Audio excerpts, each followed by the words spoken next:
mempermainkan berbagai sistem yang ada hanya untuk kepentingan kelompoknya. Berhentilah untuk negara kita, untuk masyarakat kita. Karena praktek itu mulai dari bawah sampai atas gitu loh. Dan gejalanya itu ya nggak karu-karuan. Nah ini kalau tidak ada satu gerakan yang kuat gitu ya dari masyarakat sipil yang juga kuat, ya kita akan kena imbasnya. Oleh karenanya memang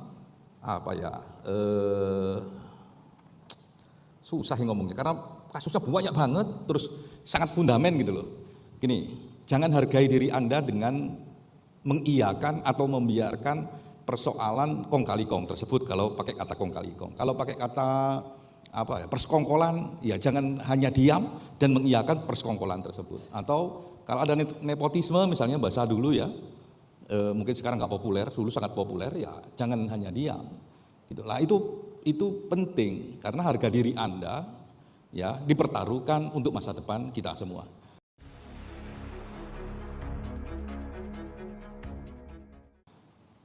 Kena masalah sedikit nyogok, kena masalah besar meras. Terus mau jadi apa kita? Nah itu yang menurut saya penting ya. Terus kekuasaan itu sebenarnya bisa dihentikan asalkan kita juga berani untuk melawannya. Nah kalau kita kayak kemarin misalnya ya momentum-momentum politik besar maupun juga nggak usah besar lah, pergantian jabatan misalnya, itu kan juga keras sekali. Kong kali kongnya, persekongkolannya atau nepotismenya dan sebagainya. Kalau itu kita biarkan, ya bagaimana kita bisa memastikan hidup kita nyaman di kelak kemudian hari. Lalu itu persoalan serius, mulai dari level paling rendah sampai level paling tinggi. Gitu. Nah saya mau balik lagi, saya setuju dengan Mbak Inaya, gitu ya. Secara prinsip memang kita susah membayangkan bagaimana kalau aturan main sudah dirubah. Tapi saya mau, karena ini kadung ada begitu ya, apa yang sebenarnya bisa kita lakukan? Saya kira program lapor masnya Mas Gibran, di ruangan ini ada yang pernah lapor ke lapor masnya Mas Gibran enggak? Kalau enggak pernah, ini dua soal saja. Soal di Brawijaya baik-baik saja, atau soal teman-teman enggak tahu masalahnya apa dan penyalurannya bagaimana. Nah itu persoalan. Nah saya kira misalnya kayak program lapor mas itu harusnya enggak perlu lah. Ya. Kenapa? Karena ada lembaga yang banyak juga membuat laporan-laporan kayak begitu. Komnas ada salurannya, Kompolnas ada salurannya, Ombudsman ada, banyak, termasuk juga polisi ada salurannya. Lah yang paling penting adalah program strategis. Sehingga pertanyaan kita, apakah lapor mas itu program strategis negara? Apakah program lapor mas itu bagian dari program strategis pemerintah? Bagi saya, siapapun presiden maupun wapresnya, menjalankan program strategis itu penting. Nah pertanyaannya apakah komplain itu adalah program strategis? Dulu cukup ditangani oleh sekretariat Pak Muldoko itu KSP, staf presiden ya. Itu pun juga salurannya juga masih ke Komnas HAM dulu. Tapi pertanyaannya apakah itu strategis? Saya kira enggak. Ada program yang jauh lebih strategis dan itu belum ditunjukkan oleh Mas Gibran. Gitu. Saya malah mau nanya, ada yang mau nyoba enggak ke lapor mas terus melaporkan mas? Tapi kalau bukan program strategis, apakah ini program politis? Gimana? Kalau bukan program strategis, apakah ini program politis untuk kepentingan elektoral? Iya, presiden sama wapres itu kan aktor politik ya. Setiap program pasti dimensi politiknya juga gede. Lah, tapi kan pertanyaan kita sebagai publik misalnya, apakah itu penting bagi publik? Apakah lembaga-lembaga yang lain tidak ada? Gitu. Saya kira kalau misalnya mau ngambil mekanisme komplain di masyarakat, cukup mengkoordinasi lembaga-lembaga yang ada. Itu jauh lebih strategis, memastikan mereka bekerja. Ya, apalagi di tengah pemotongan perjalanan dinas.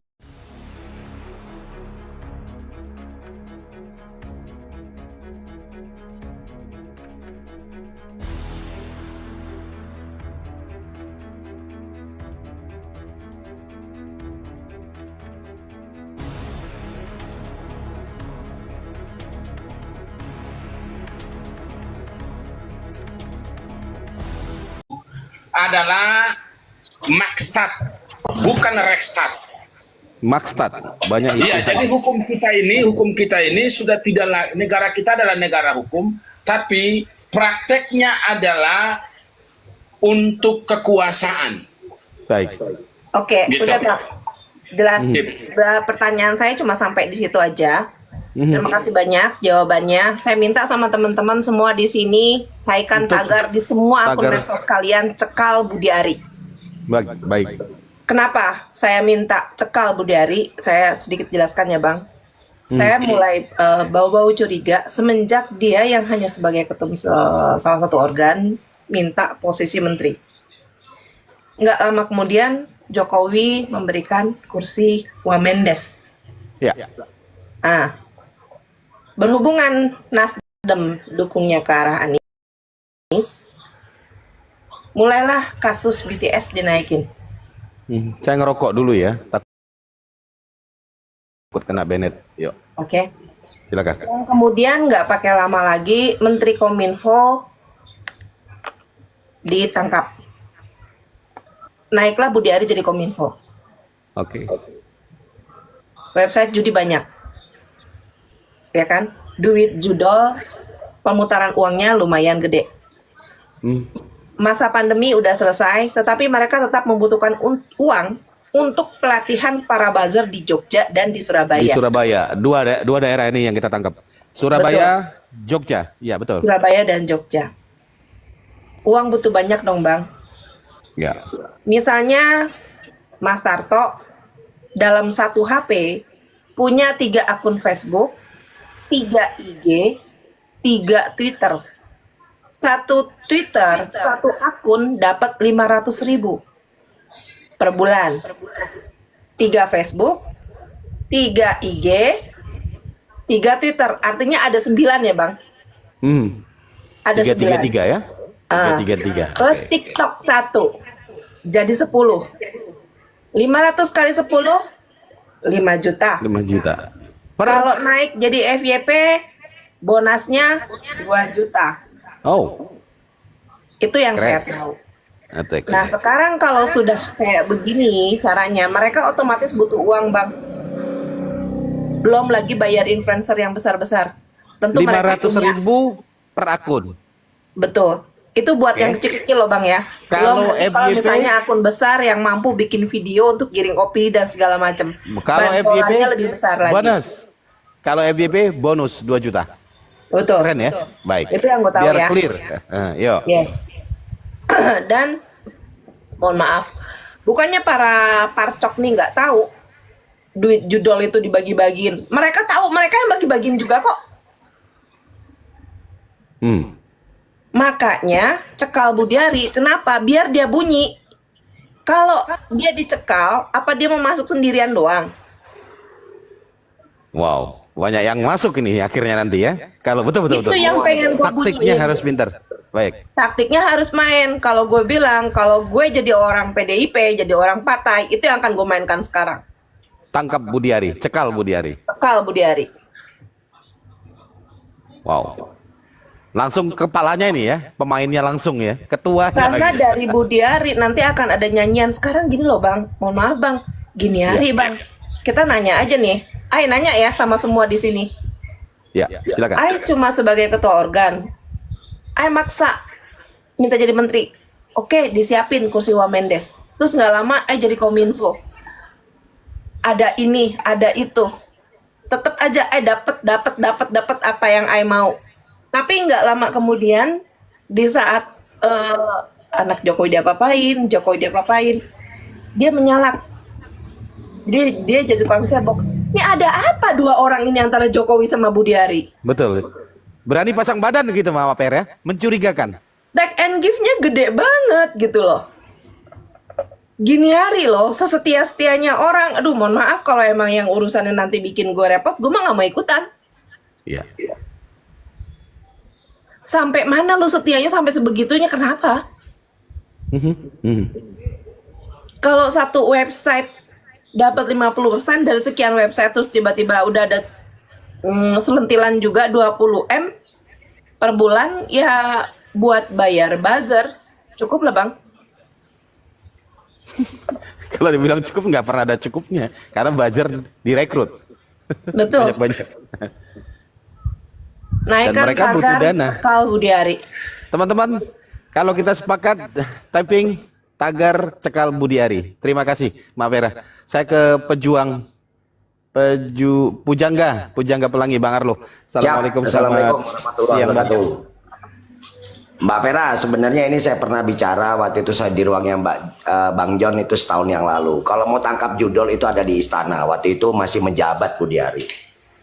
Saya udah pernah ngobrol. Kalau mau tangkap juragannya judul ada di istana. Karena beliau masih menjabat Kemenkominfo waktu itu. Baik. Nah ini salah satunya sekarang udah mulai meledak. Ini yang nanti mau meledak Mbak Vera, izin Mbak Vera. Ini ijazahnya Wapres gimana? Apa kabar Indonesia dan dunia? Kok maksud saya tuh kalau mau diusut-usut tuntas gitu loh. Seperti waktu Jokowi tahun 2000 berapa itu? Lupa saya, sampai lupa saya. Nah ini Wapres ini nanti mau naik ini karena Purnawirawan mendesak akan hal itu. Ini bakal rame lagi nanti nih. Nah kalau Wapres ini menjabat loh. Kalau mereka kan selama ini nih termul ini kan ngomongnya, kan sudah nggak menjabat. Nah ini Wapres menjabat ini, mati kamu nanti. Mati kalian, bikinlah tagar atau bikin ini buzzer-buzzer yang lebih canggih lagi. Nah ini anaknya nanti kena lagi nih, masalah ijazah lagi nih, yang dari tahun kemarin belum beres sampai udah jadi Wapres, ini mau diangkat lagi nih, ini rame lagi nanti nih. Baik, itu terkait konteks yang lain, nanti kita akan bahas. Mungkin kita akan naikkan sebagai tema kita. Ya enggak, aku mau nanya sama Mbak Vera. Mbak Vera ini Mbak Vera. Mbak Vera, dijawab nanti Mbak Vera, silakan. Apa pertanyaannya? Gini ya, Bang. Kalau setahu saya, yang namanya orang kuliah di luar negeri itu nggak cukup dia kuliah terus dapat ijazah. Jadi untuk bisa kuliah izin Mbak di luar Vera, negeri itu dari Singapura bisa berangkat- lompat nggak langsung ke Australia Mbak Vera? Gini Bang, saya jelasin dulu ya. Untuk bisa berangkat kuliah di Australia, orang itu harus lancar dulu bahasa Inggrisnya otomatis. Kalau dia nggak lancar bahasa Inggrisnya, nanti sampai di sana dia mau belajar pakai apa? Kan gurunya ngajarnya pakai bahasa Inggris. Nah, kalau sampai di sana, dia bawa ijazah SMA-nya ikut penyetaraan dulu, baru bisa masuk kuliah di sana. Selesai kuliah, udah kuliah, udah di wisuda, segala macam, ijazahnya dia itu pun yang di Australia, setelah pulang ke Indonesia, itu harus ikut penyetaraan dulu sesuai dengan prosedur yang ada di Indonesia, baru bisa diakui kalau ijazah tersebut berlaku. Oh katanya nggak perlu Mbak Vera. Mereka termul bilang nggak perlu. Kamu suruh kuliah di luar negeri biar tahu prosesnya kayak gimana. Oke, sudah dijawab. Ada lagi, Bang Pujangga? Itu Mbak Vera, dari Singapura bisa terbang ke Australia itu prosesnya gimana Mbak Vera? Bingung saya. Ya bisa kalau datang cuma kursus bahasa Inggris doang. Bukan, katanya sekolah di Singapura kan SMA-nya apa SMP-nya nggak ngerti lah aku. Dari Singapura tetap aja ke Australia tetap harus ikut penyetaraan dulu. Bang, saya di sini berteman sama anak-anak universitas dari Indonesia yang kuliah kedokteran di sini. Mereka sudah rata-rata sudah S1 di Indonesia, ngambil S2 di sini atau S3 di sini. Di Jepang, Mereka ya? berangkat dari Indonesia ke sini, mereka nggak bisa bahasa Jepang. Mereka kuliah tetap pakai bahasa Inggris. Tetapi dalam seminggu sekali mereka wajib datang untuk kursus bahasa Jepang. Karena di saat kuliah yang gabung semuanya, dosennya hanya menjelaskan dengan bahasa Jepang, tidak dengan bahasa Inggris. Tapi pada saat kuliah harian yang dia langsung sama dosennya, misalnya orang Indonesia berapa orang, terus habis belajar, terus kita langsung ke lab, langsung praktek kayak gitu, masih bisa pakai bahasa Inggris. Tapi di saat gabungan satu kelas, mereka tetap harus bahasa Jepang. Maka dari itu, anak universitas di sini, tetap setiap hari Minggu mereka les bahasa Jepang itu dari pagi sampai sore. Jadi kalau menurut Mbak Vera ijazahnya asli itu, Wapres. Ya kalau ijazah kursus bahasa Inggris doang siapa juga bisa sih. Masa sih sebodoh itu? Bukan, ijazah kuliahnya asli itu dari Australia itu. Yang melakukan penyetaraan itu adalah pihak-pihak terkait ya. Kita nggak ngeliat, kita nggak bisa nebak-nebak. Tapi kalau temen-temen gue di Australia sih bilang, Fer, itu nggak bisa, Fer. Itu barang busuk. Dah, itu aja. Oke Mas, cukup Mas.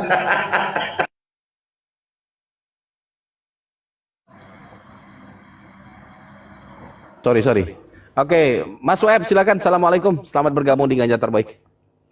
Waalaikumsalam. Nah, silakan Mas Web, pendapatnya seperti apa ini? Oh, ini Mbak Vera, yang harus dikasih tagar yaitu Kapolrinya Mbak Vera. Percuma saja. Ya, selama Kapolrinya